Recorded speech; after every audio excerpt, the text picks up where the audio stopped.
Di saat asa untuk segera menyegel tiket Liga Champions musim depan semakin membesar, petaka justru menghampiri publik Old Trafford. Sebuah malam yang seharusnya menjadi panggung pembuktian dominasi bagi skuad Setan Merah, malah berubah menjadi mimpi buruk yang tak terduga. Di hadapan puluhan ribu pendukung setianya, Manchester United harus tertunduk lesu, dipaksa menyerah 1-2 oleh musuh bebuyutan mereka, Leeds United. Kekalahan menyakitkan pada hari ini, 14 April 2026, bukan sekadar hilangnya 3 poin di laga bertajuk Roses Derby. Lebih dari itu, hasil ini memicu alarm bahaya tingkat tinggi bagi skuad asuhan Michael Carrick. Di tengah fase krusial dengan sisa 6 laga Premier League, posisi mereka kini terancam. Apalagi musim depan, Liga Champions format baru memberikan jatah istimewa bagi 5 wakil Inggris. Sebuah anugerah yang justru membuat persaingan di papan atas semakin brutal dan tak kenal ampun.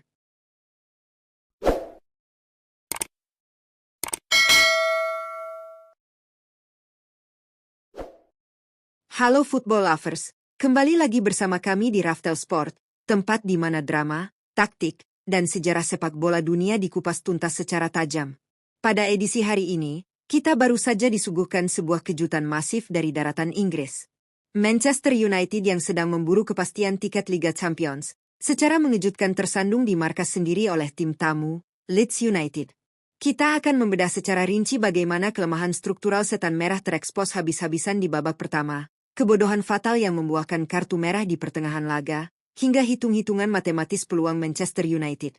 Mengingat musim depan Inggris resmi memiliki 5 wakil di kompetisi elit Eropa, perebutan tiket ini menjadi salah satu yang paling ketat dalam sejarah. Jangan lupa untuk tekan tombol like, subscribe, dan bunyikan lonceng notifikasi. Mari kita mulai pembahasannya. Peluit babak pertama dibunyikan, dan publik Old Trafford langsung disajikan tempo permainan yang di luar dugaan.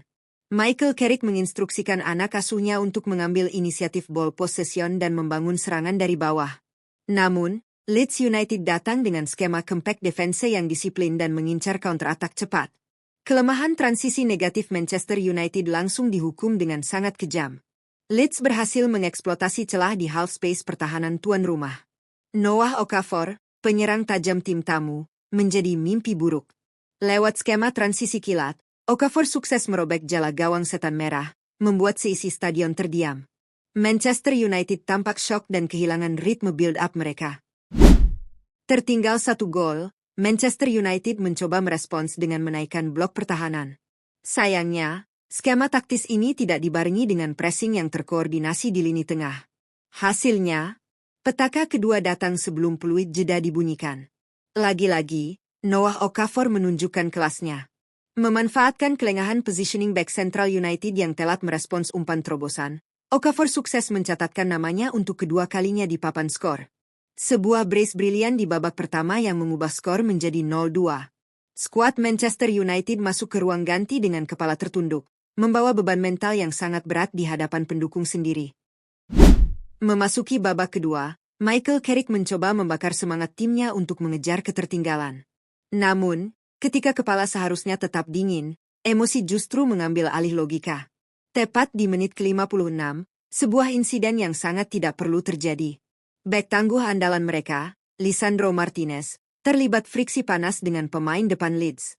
Dalam konfirmasi VAR, Martinez kedapatan melakukan tindakan indisipliner berupa tarikan rambut terhadap lawannya, Herpul. Tanpa toleransi, wasit langsung mencabut kartu merah dari sakunya. Bermain dengan 10 orang dalam keadaan tertinggal 2 gol adalah sebuah misi yang nyaris mustahil. Tindakan ini memukul mundur momentum kebangkitan yang tengah dibangun oleh rekan-rekan setimnya. Kala jumlah pemain memaksa Carrick melakukan penyesuaian radikal. Bermain dengan 10 orang, United tidak punya pilihan selain bermain lebih direct dan mengandalkan bola-bola mati. Harapan itu sempat menyala di menit ke-69. Bermula dari skema sepak pojok yang dieksekusi dengan presisi, gelandang veteran Casemiro berhasil memenangkan duel udara dan mengoyak jala Leeds United. Skor berubah menjadi 1-2. Gemuruh Old Trafford kembali terdengar, mencoba memberikan napas buatan bagi para pemain yang kelelahan. Sayangnya, meski terus membombardir pertahanan lawan di sisa waktu, absennya satu pemain membuat United kekurangan opsi di sepertiga akhir. Skor 1-2 bertahan hingga peluit panjang, memastikan kekalahan memilukan bagi tuan rumah. Kini, Mari kita kesampingkan sejenak kekecewaan di atas lapangan, dan melihat gambaran besarnya. Kekalahan ini terjadi di musim yang sangat unik. Seiring dengan diberlakukannya format Swiss model oleh UEFA, performa dominan klub-klub Premier League di kompetisi Eropa musim lalu membuahkan hasil manis. Inggris resmi mendapat jatah 5 tiket untuk Liga Champions musim depan. Ini adalah sebuah revolusi. Jika di tahun-tahun sebelumnya peringkat kelima hanya berarti tiket ke Europa League, kini peringkat kelima adalah gerbang menuju turnamen paling prestisius di Eropa.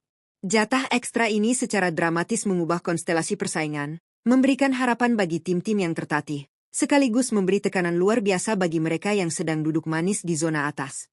Dampak dari aturan 5 tiket ini terlihat jelas pada klasemen sementara di sisa 6 pertandingan ini. Jika Arsenal di puncak dengan 70 poin dan Manchester City dengan 64 poin tampak nyaman berlari berdua, neraka sesungguhnya ada di perebutan peringkat ketiga hingga ke-6. Manchester United saat ini memang tertahan di peringkat ketiga dengan 55 poin. Namun, posisi ini sangat semu. Aston Villa di peringkat keempat memiliki poin identik, 55 poin. Hanya kalah selisih gol. Di peringkat kelima, batas akhir tiket UCL, bertengger Liverpool dengan 52 poin. Dan jangan lupakan ancaman nyata dari Chelsea di peringkat ke-6 dengan 48 poin, yang siap menyalip jika tim-tim di atasnya tergelincir.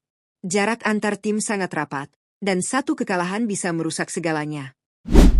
Dengan 6 laga tersisa, ada maksimal 18 poin yang dipertaruhkan. Jika kita mengasumsikan Chelsea di peringkat ke-6 memenangkan semua sisa pertandingannya, poin maksimal yang bisa mereka raih adalah 66 poin. Artinya, untuk mengamankan zona aman 5 besar dan menyegel tiket Liga Champions secara matematis, Manchester United, yang kini memiliki 55 poin, membutuhkan tambahan minimal 12 poin lagi. Michael Carrick dituntut meraih 4 kemenangan dari 6 partai tersisa. Mengingat tren performa tim yang baru saja anjlok dan moral yang terkoyak, target 4 kemenangan ini berubah menjadi misi yang penuh tekanan. Mimpi buruk United tidak berhenti di laga melawan Leeds. Akhir pekan ini, pada hari Minggu, 19 April 2026, mereka harus melawat ke Stamford Bridge untuk menantang Chelsea. Laga ini bernilai 6 poin. Jika United kalah, jarak dengan Chelsea akan terpangkas menjadi hanya 4 poin. Dan tiket 5 besar akan benar-benar menjadi rebutan liar. Lebih parahnya lagi, Michael Carrick harus menyusun skema pertahanan tanpa komandan utamanya. Kartu merah langsung yang diterima Lisandro Martinez membuahkan sanksi larangan bermain di laga-laga krusial ke depan. Bagaimana Carrick akan menambal lubang menganga di jantung pertahanan ini? Sebuah pertanyaan taktis yang akan menentukan nasib setan merah musim ini. Kekalahan dari Leeds United telah menghancurkan zona nyaman Manchester United. Meski Inggris diuntungkan dengan jatah 5 wakil di Liga Champions musim depan, status kelolosan skuad Michael Carrick masih jauh dari kata aman. Terpeleset di fase genting ini bisa berujung pada bencana absen di kompetisi elit Eropa. Pertanyaannya sekarang, mampukah barisan skuad setan merah bangkit dari keterpurukan mental ini dan mencuri pesan krusial di Stamford Bridge nanti? Ataukah badai cedera dan absennya pemain kunci akan membuat mereka terlempar dari 5 besar? Bagaimana pendapat kalian, football lovers? Coba tulis prediksi kalian di kolom komentar. Terima kasih sudah menonton analisis mendalam edisi kali ini. Jangan lupa like, share, dan subscribe agar Raftel Sport bisa terus menghadirkan narasi sepak bola terbaik. Sampai jumpa di video selanjutnya, dan salam olahraga.